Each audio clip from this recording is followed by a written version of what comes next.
आइए कहानी शुरू करते हैं। इस तीन दोस्त होते हैं, मतलब टोटल अगर हम टोटल करें तो चार दोस्त गए थे एक ट्रिप पर।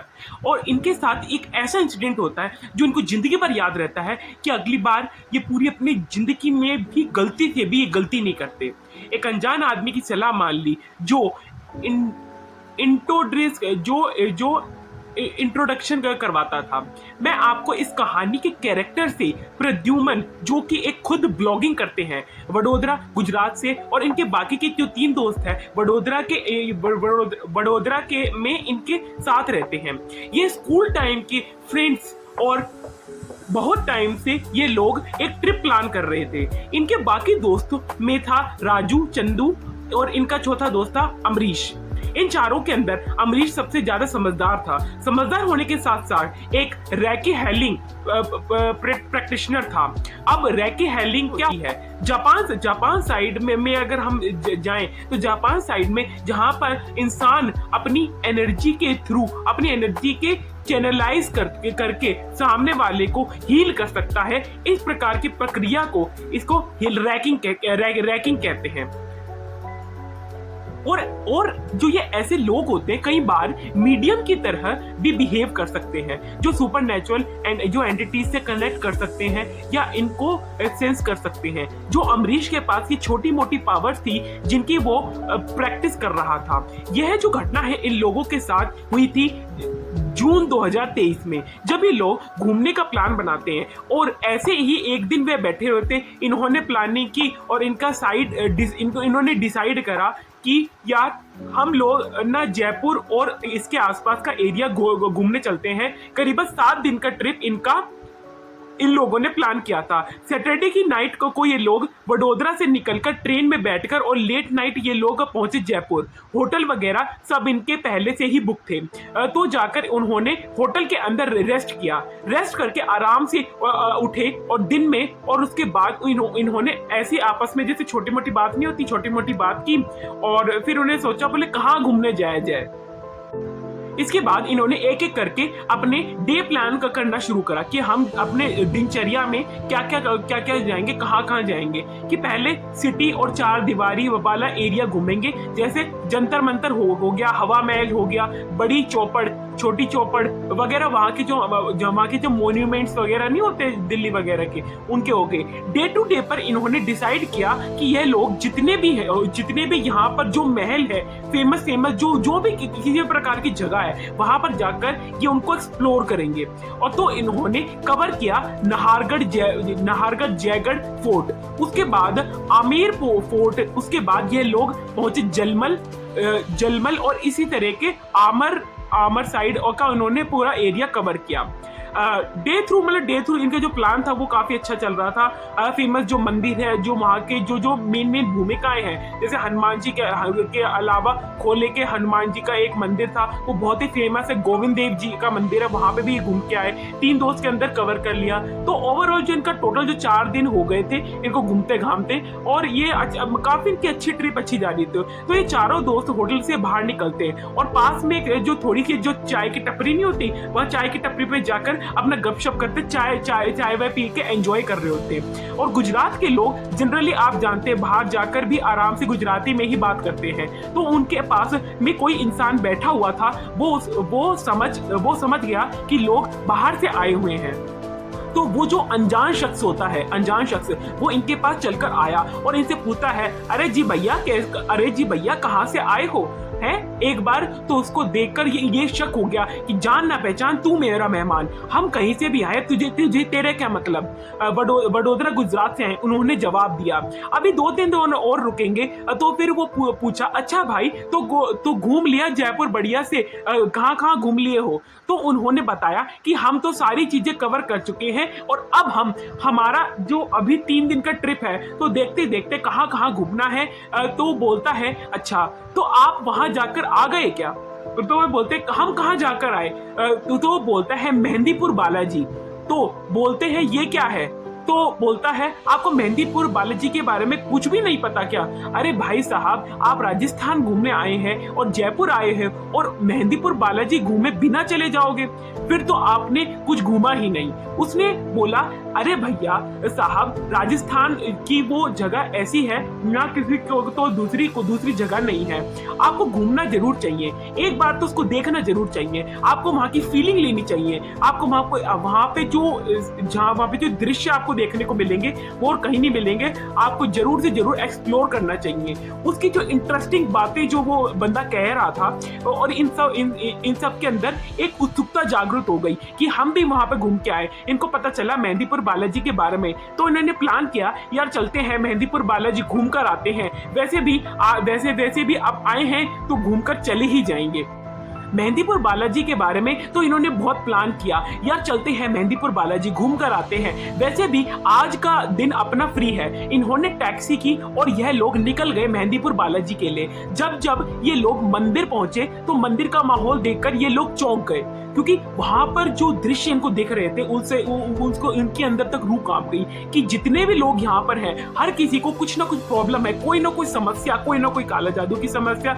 बहुत सारी समस्याएं जो है लोग अपनी वहां पे लेके आते हैं, और वो जो हनुमान जी की कृपा से वो जो है उनको सॉल्व करने का प्रयास करते हैं कि कुछ भी करके तुम्हारी प्रॉब्लम हो जाए। भूत प्रेत की कोई भी बाधा, कोई भी काला जादू सारे जो है उस मंदिर में सॉल्व किए जाते हैं बाय द पुजारी, जो वहां का प्रीस्ट होता है। तो अब एक बार और वहां का माहौल देखकर घबरा गए। ये सारे चारों लोग जो थे वो घबरा रहे थे कि अगर किया जाए तो फिर दर्शन तो करके चलेंगे ही। तो वह लोग मंदिर के अंदर गए, और मंदिर के अंदर पहुंचते ही अमरीश जो था वो बड़ी अलग और अच्छी मतलब वैसी फीलिंग आई उसे। उसने कहा कि भाई लोग सब साथ में रहना, हनुमान चालीसा का पाठ करते हैं, हमको भगवान जी का आशीर्वाद प्राप्त होगा। भाई तू पाठ कर ले। तो अपना हनुमान चालीसा का पाठ करने बैठ गया। बाकी के जो तीनों थे वो मंदिर को एक्सप्लोर करने चले जाते हैं। मंदिर की जो उनको खुजली ज्यादा थी कि मंदिर को एक्सप्लोर करें। तो प्रद्युम्न बोलता है कि भाई नेटवर्क नहीं आ रहा है, तो मैं थोड़ा आगे जाकर बात करके आता हूँ। तो प्रद्युम्न बोलता है अरे भाई यहाँ पे अकेले मत जाना, अकेले जाओगे तो हो सकता है कुछ गड़बड़ हो जाए। मैं और अमरीश तुम्हारा यहीं पर इंतजार करेंगे, तुम दोनों जाकर आओ, तुम दोनों साथ में जाओ और अपना एक दूसरे का जो है ख्याल रखना, आराम से बातचीत करके आ जाओ। फिर थोड़ी देर बाद अमरीश के हनुमान चालीसा का पाठ पूरा हो गया। वो उठा प्रद्युम्न के पास आया और बोला चलो चलते हैं, अब मेरा काम हो चुका है, यहाँ पे मैंने हनुमान चालीसा का पाठ कर लिया है और अब मैं आराम से जाऊंगा। तो बोलता है वो राजू का फोन आया था तो वो बाहर चला गया, तो चंदू भी उसके साथ चला गया। इतना बोलते अमरीश जी, अब अमरीश जो है प्रद्युम्न ऊपर गुस्सा हो जाता है, बोले पागल हो गया है कि तुम लोगों को मैंने मना किया था कि अलग मत होना, सबको यहीं पर रहना था। पता नहीं मुझे ऐसा क्यों लग रहा है कि यहाँ पर कुछ ना कुछ बहुत बड़ी अनहोनी होने वाली है, और मैंने तुमको मना किया था फिर भी तुम नहीं माने मेरी बात। क्योंकि अमरीश और प्रद्युम्न बहुत क्लोज थे, और पहले भी अमरीश के जो कई प्रेडिक्शंस किए थे वो काफी हद तक जो है वो सही प्रेडिक्ट कर दिया करता था। प्रद्युम्न घबरा के बोलता है अरे यार अब मैं क्या करूं, उसका फोन आया था, नेटवर्क नहीं आ रहा था, थोड़ा था वो आगे चला गया, चलो उनको ढूंढ के लाते हैं। फिर ये दोनों उन दोनों को ढूंढने निकल पड़े, और थोड़ी दूर मंदिर के पास जाकर उनको राजू और चंदू दोनों दिखाई दिए। वहां पहुंचते ही अमरीश वापस से इन दोनों के ऊपर भड़क पड़ा, क्योंकि तुम लोगों का दिमाग खराब हो गया है क्या? मैंने तुमसे कहा था कि अपने साथ में रहना, हमारे साथ में रहना, तुम इधर उधर भटकते फिर रहे हो, कल को कुछ हो गया तो हमारी जिम्मेदारी, तुम हमारी जिम्मेदारी पे आए हो। फिर प्रद्युम्न ने अमरीश को शांत करा और बोला भाई अरे वो कुछ बोलना चाह रहे हैं, उनको भी तो बोलने दो। राजू तो कोई बोल ही नहीं पा रहा है। तो चंदू बोलता है कि भाई अब राजू यहाँ फोन पर बात करने आया तो पीछे पीछे मैं भी उसके साथ आया और मैं खड़ा हुआ था। राजू फोन पर बात कर रहा था, जब वो फोन पर बात कर रहा था तो बिल्कुल तांत्रिक जैसा आदमी आया और उसने राजू के हाथ में एक मटकी राजू को ऐसे इशारा किया, ऐसे इशारा नहीं होता, ऐसे इशारा किया, उसे बुलाया और कि भैया एक बार यह मटकी पकड़ लो। राजू ने अपना फोन अपने साइड में रखा और उसको मटकी को पकड़ लिया, खड़ा होकर पकड़ लिया। यह देखते ही मैं फौरन उसके पास पहुंचा। मैंने बोला कि राजू अरे ये क्या कर रहा है, कि ये तेरे को मटकी पकड़ने को किसने बोला था? इसने उसने बोला कि मैं थक गया हूँ, एक बार आप 2 मिनट के लिए मेरी मटकी पकड़ लो। तो मैं इसकी मटकी पकड़ के खड़ा हूँ, बाकी फोन पे बात कर रहा हूँ। अब चंदू कुछ बोलता उससे पहले ही चंदू का फोन बज गया और वो बात करता करता थोड़ा एक तरफा चला गया। लेकिन मेरा ध्यान राजू की तरफ भी था, पर मैं राजू के पास गया नहीं। मटका जो था वो वहीं पे रखा था और हम लोग चलते चलते एक राजू ने जैसे ही मटका रखा और हम लोग घूमे तो देखा कि वह तांत्रिक जिसने वह मटका दिया था वो वहां पर था ही नहीं, वो वहां से गायब हो चुका था। उसको हमने चारों तरफ देखा, फिर भी उसको दोबारा घूमे तो वह मटका भी वहां से गायब था। अभी थोड़ी देर पहले वो आदमी और मटका जो दोनों हमारी आंखों के सामने थे वो अब पूरी तरह गायब हो चुके थे, हमको वो कहीं नहीं दिख रहे थे। अमरीश आपस में बात कर रहे थे और थप्पड़ पकड़ते ही वो दोनों भी गुस्से में आ गए और तीनों दोस्तों के बीच बहुत भयंकर बहसबाजी हुई। जैसे तैसे प्रद्युम्न ने इन तीनों को शांत किया। फिर ये लोग वहां से निकलकर चंदू और राजू ने प्रद्युम्न से पूछा कि क्या पागल हो गए हो, अमरीश को क्या हो गया है? तो बोलता है शांत रहो, चल के बात करेंगे। फिर ये होटल पहुंचते हैं और अपने वहां पहुंचकर अमरीश से पूछते हैं कि भाई क्या हुआ, तू इतना गुस्से में क्यों हो गया था? तो अमरीश बोलता है तुम लोगों को पता नहीं है, लेकिन इस मंदिर के बाहर मुझे बहुत खतरनाक नेगेटिविटी फील हो रही थी और एक ऐसी पावर फील हो रही थी जैसे आप जनरेटर चलाते हुए जनरेटर के कंप्रेसर के ऊपर पैर रख देते हैं, ऐसी एनर्जी मुझे वहां पर फील हो रही थी। इसलिए मैंने तुम लोगों से कहा था कि मेरे साथ रहना, मेरे से अलग नहीं होना, लेकिन तुम मेरी बात मानते कहाँ हो यार, तुम मेरे से अलग हो गई। और अब अगर तुम्हारे साथ कुछ भी अनहोनी होती है तो उसका जिम्मेदार मैं नहीं होऊंगा। तुमने अपनी जो परेशानी है वो तुमने खुद मोल ली है। जयपुर से निकल पड़े, वो जल्दी घर बड़ोदरा के लिए चले। इन्हें लगा था कि उनका ट्रिप बड़े आसानी से अच्छा से बढ़िया से कंप्लीट हो गया है, लेकिन इन्हें ये नहीं पता था कि वहां से यह अकेले नहीं आए हैं, बल्कि इनके साथ कोई और भी मतलब तीसरी एनर्जी उनके साथ आ गई है। यह फोन राजू का था और फोन उठाते ही राजू रोते हुए बोला, प्रद्युम्न भाई मुझे बचा लो यार। प्रद्युम्न पूछता है क्या हुआ भाई? तो बोलता है यार मेरे कमरे में मुझे 7 लोग दिखाई दे रहे हैं, ये बहुत खतरनाक है और ये मुझे मार डालेंगे। जैसे ही प्रद्युम्न ने ये सुना तो बोला तू चिंता मत कर, मैं आ रहा हूँ मेरे दोस्त, मैं आ रहा हूँ मेरे दोस्त। अमरीश का फोन आया, उसने उसको बताया, बोला कि अभी राजू के घर पहुंचना पड़ेगा। तो ये तीनों दोस्त फटाफट राजू के घर पे पहुंचते हैं। ये लोग राजू के घर पहुंचकर जैसे ही कमरे में मतलब दाखिल होते हैं उनका नजारा देखकर वो अंदर से कपकपा जाते हैं। राजू कमरे के कोने में बैठा था और उसने टॉयलेट किया हुआ था और टॉयलेट में ही वह बैठा हुआ था, पूरी तरह से घबराया हुआ था। और उसको देखते प्रद्युम्न के भी होश उड़ गए कि यार ये क्या हो गया, अब क्या हो गया, अब क्या होगा। अपना राजू को खड़ा किया और उसे बेड पर बिठाया और उसे सीधे से सवाल पूछा तुम्हारे साथ हुआ क्या है? उनमें से 2 लोग मेरे साथ उनमें से दो लोगों ने मेरे हाथ काट रहे हैं, एक आदमी मेरा दिल काट रहा है, पानी खा रहा है और मेरे सिर को काट रहा है, 2 आदमी मेरे पैर काट रहे हैं, एक मेरे फैमिली को काट रहा है और इन सब ने मिलकर मेरी और तांत्रिक को दे रहे हैं। अब यह सुनते ही प्रद्युम्न तो चक्कर में आ गए, अब तो बेहोश हो गया कि ऐसा कैसे हो सकता है। अमरीश उठा और अब उसने प्रद्युम्न को थोड़ा ठीक करा और हिलाया, होश में लेकर आया। उसके बाद अमरीश ने कहा आज की रात कोई कहीं नहीं जाएगा, हम सब लोग यहीं पर रहेंगे राजू के साथ और कोई भी सोएगा नहीं। प्रद्युम्न और चंदू दोनों भी डरे हुए थे, लेकिन अमरीश के साथ होने की वजह से उन लोगों को इतना डर नहीं लग रहा था।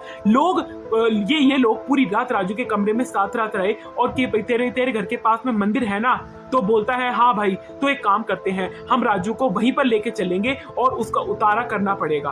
प्रदीप बोलता है हाँ यार भाई, लेकिन किसी को पता नहीं लगना चाहिए, ना इसके फैमिली को, ना तेरी को, ना चंदू को, ना मेरी। अगर मेरी फैमिली को पता लग गया तो बहुत दिक्कत हो जाएगी और हमने घूमने आए थे और वहीं ये सब हो गया। दोबारा कभी हम घूमने कभी जिंदगी में यहाँ पर नहीं आएंगे कि बिना फैमिली को पता लगाए ये इलाज कराने उस मंदिर की तरफ बढ़ चलते हैं।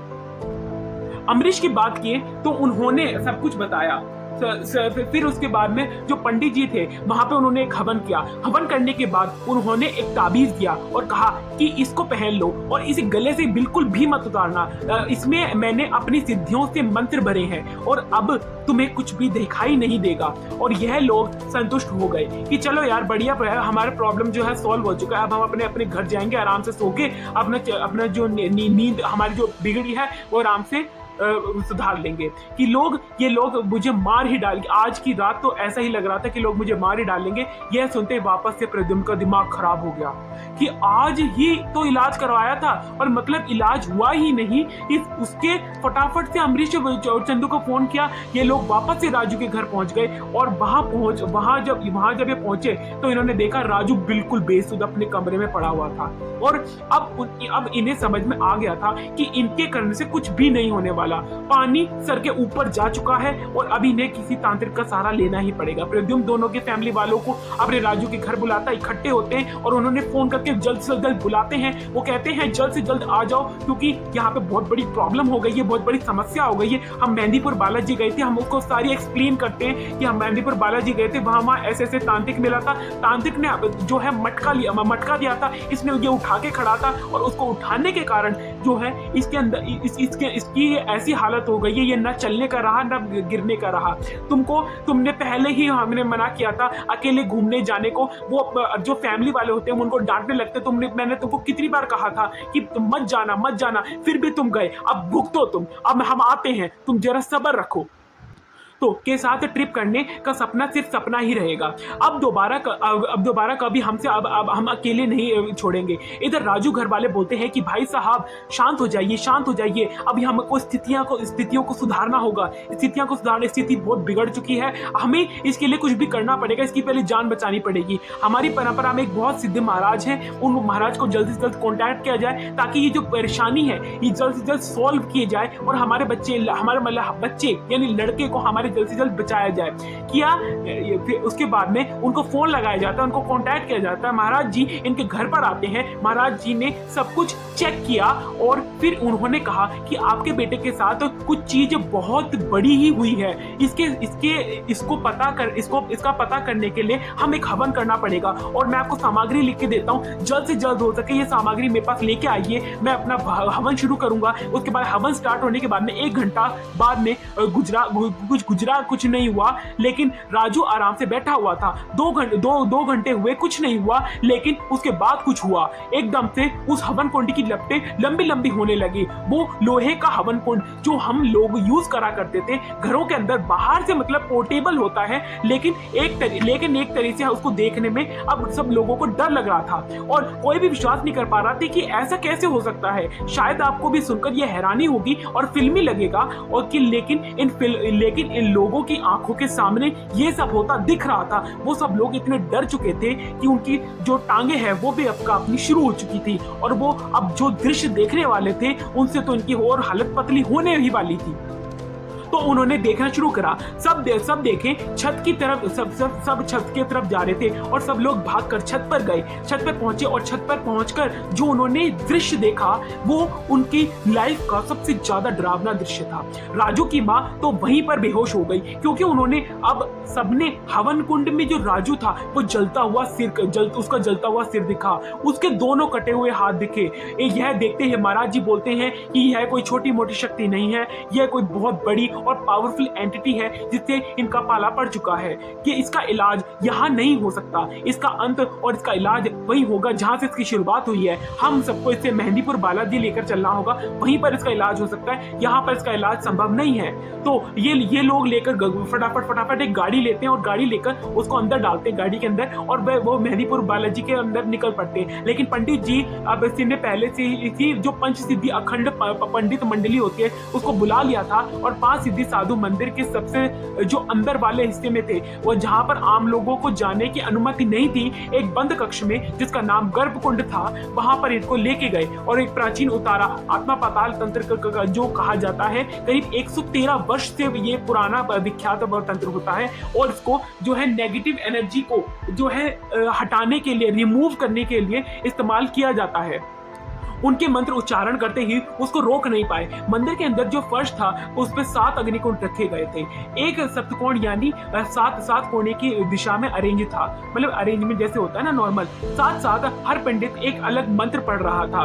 किसी एक अग्निकुंड के अंदर गूगल जलाई जा रही थी और इन सबको करते करते जो हवन कुंड था उसमें बहुत ज्यादा आग जो है प्रज्वलित हो रही थी। करीबन 5 घंटे लगातार ये हवन चलता रहा और बहुत ये एक खबीस था जो कि बहुत शक्तिशाली शक्तिशाली और भयानक हो गया था। और यह खबीस ऐसे ही राजू के शरीर में नहीं आया, क्योंकि वो जो तांत्रिक था उसने राजू को टारगेट करके आया था और शरीर के अंदर खबीस को उतारा था। और इसने जब मटका पकड़ा और मटका पकड़ के वो खड़ा हुआ था, तो उसके अंदर जैसे उसने मटका नीचे रखा, वो खबीस उसके अंदर चला गया। और पिछले 100 साल से ये बंधा हुआ था, लेकिन इस मटके में उसे बांधा गया था। और कहीं से ये जो ये मटका था, ये उस तांत्रिक को मिल गया था। और उसने ये खबीस से सौदा किया कि मैं तुम्हें एक बलि दूंगा, उसके बदले में तुम मेरा हर काम करोगे और मेरी हर बात मानोगे, तुम मेरे गुलाम बनकर जियोगे। तो तांत्रिक की नजर राजू के ऊपर पड़ी और उसने उसको ये मटका दे दिया। और जैसे ही राजू ने मटका पकड़ा, वो जो खबीस था वो उसके अंदर चला गया, जिस कारण से उसकी आज ये इतनी दुर्दशा हो चुकी थी। और आप इस बात से ये अंदाजा लगा सकते हैं कि आपकी एक गलती पूरी जिंदगी आपकी पलट सकती है। अब धीरे धीरे जो खबीस है इतना शक्तिशाली है कि इसके शरीर में एक बार घुस जाए, उसको बहुत कम समय में वह मार देता है। लेकिन यह लड़का अभी भी जिंदा बचा हुआ है, और वह सिर्फ और सिर्फ इसके लिए कि उसकी माँ बहुत ही ज्यादा पूजा पाठ करती है, उपवास करती है, भगवान की बहुत भक्ति करती है। इसी की ममता की वजह से यह लड़का अभी भी जीवित है। और देखिए ये खबीस बहुत शक्तिशाली है। हम सब मिलकर भी अगर लड़ें तो भी हम इसे जो है निपटारा नहीं कर पाएंगे, हम इसकी ताकत से पार नहीं सकते। लेकिन फिर भी उन्होंने महाराज जी के हाथ पैर जोड़े कि महाराज जी कुछ भी करके मेरे बच्चे को बचाओ, क्योंकि मेरा इकलौता लड़का है और मेरा इकलौता लड़का नहीं रहेगा तो मैं जी के क्या करूंगा। तो यह बच्चा ठीक हो जाएगा, वरना इसे कोई नहीं बचा सकता। हम एक आखिरी प्रयास करेंगे। और जिसमें उन्होंने धीरे धीरे शुरू करा। जैसे जैसे वो होश में लाया गया तो वो रोते पीटते बार बार बोलती रही कि आप कुछ भी करके मेरे बच्चे को बचा लो। उन्होंने इशारा किया, और उसके बाद सभी घर वाले उनको लेकर वापस अपने घर की तरफ निकल पड़े। और जैसे तैसे करके ये लोग घर पहुंचे, और राजू की हालत भी अभी भी बहुत खराब थी, और उसे उसके कमरे के अंदर लिटाया गया था। इधर उसकी माँ ने खाना पे पीना छोड़कर और वो बस भगवान की मूर्ति के सामने रोए जा रही थी कि मेरे बच्चे को किसी भी प्रकार ठीक कर दे। हे शिव शंकर भगवान, मेरे बच्चे को किसी भी प्रकार ठीक कर दो। और वहाँ मंदिर जो था, वहाँ बैठकर जो अपने दोस्त को बचाने के लिए हमारे स्ट्रॉन्ग बॉन्डिंग भी प्रद्युम्न के राजू के साथ थी। बहुत साथ में टाइम गुजर रहा था। फूट कर भी रोता था भगवान के मंदिर के अंदर जो शिवलिंग के सामने की कैसे भी करके मेरे दोस्त को बचा लो। 1 दिन गुजरा और 2 दिन गुजरा, लेकिन 3 दिन गुजरा और 4 दिन गुजरा, लेकिन सुबह उठते ही वह मंदिर पर पहुंच जाता था। और तभी चौथे दिन उसे एकदम से अमरीश का कॉल आता है। वो डरते डरते उस कॉल पर उठाता है, और उसके मन में था कि कहीं ना कहीं राजू अब नहीं रहा। और जैसे उसने फोन उठाया कि अमरीश ने बोला जल्दी से भाग के राजू के घर पे आ। उसने बोला क्या हो गया, बता तो सही हुआ क्या है, बता तो फटाफट भाग के आजा। उसके मन में कई सवाल उमड़ रहे थे। प्रद्युम्न सीधे वहां पे पहुंचा। राजू अपने पलंग पर बैठा हुआ था और यह प्रद्युम्न को देखकर मुस्कुरा रहा था। उन पंडित जी ने अमरीश को हमेशा राजू के साथ रहने को कहा था, और अमरीश ने प्रद्युम्न को बताया कि रात को उसने क्या देखा, और उसी के बाद राजू ठीक हो गया। अमरीश ने बताया कि वह रात को लेटा हुआ था और राजू बहुत बुरी तरह से तड़प रहा था, वह चाहकर भी कुछ नहीं कर सकता था। और तभी उसकी आंखों के सामने एक अग्नि प्रज्वलित हुई, और उस अग्नि प्रज्वलित सब स्वाहा हो गया और निकला। और जो ये था अग्नि के अंदर जाकर भस्म हो गया। और ये जैसे ही 7वां धुआं आसमान में गया और ये अग्नि के अंदर जाकर भस्म हुआ, जिस कारण से जो है राजू अब बिल्कुल ठीक हो चुका है, और की जो हालत है वो काफी हद तक इसमें सुधार आ चुका है। और इस तरह से बड़ी मुश्किल से राजू से को ये लोग बचा पाए। और तो ये कहानी जो 4 दोस्त की जो कहानी थी, ये एक इंसान की कहानी थी जिस पर बिल्कुल भी विश्वास नहीं करना चाहिए। इससे हमको ये पता चलता है कि हमें किसी भी अनजान व्यक्ति अंधविश्वास कर अब वहां पे नहीं जाना चाहिए। क्या पता हमारे लिए ही कोई शिकारी अपना शिकार डालकर बैठा हो, और हमारी एक गलती हमारी मौत का कारण बन सकती है। इसलिए मैं आपसे विदा लेता हूं। अगली वीडियो में और भी फैसिनेटिंग और इंटरेस्टिंग जो है स्टोरीज मैं आपको डिस्कवर करता रहूंगा इस चैनल पर। ये ध्रुव वासुदेव लॉन्चर जो चैनल है, इसमें हम न्यूज क्राइम सीरीज और any kind of other content हम कवर करते हैं। कुछ भी करके हमारा ये टारगेट है कि हम इस चैनल को वायरल करें, और वायरल करके हम अपनी जो वो है हम अपनी ऑडियंस को अच्छे से अच्छा कंटेंट प्रोवाइड करें। हमारे चैनल को ज़रूर से ज़रूर सब्सक्राइब करना, क्योंकि हमें सब्सक्राइबर की और सपोर्ट की बहुत ज़रूरत है, और अब तो यूट्यूब मोनेटाइजेशन भी बहुत मुश्किल हो चुका है। हमारे चैनल को ज़रूर से ज़रूर सब्सक्राइब करें।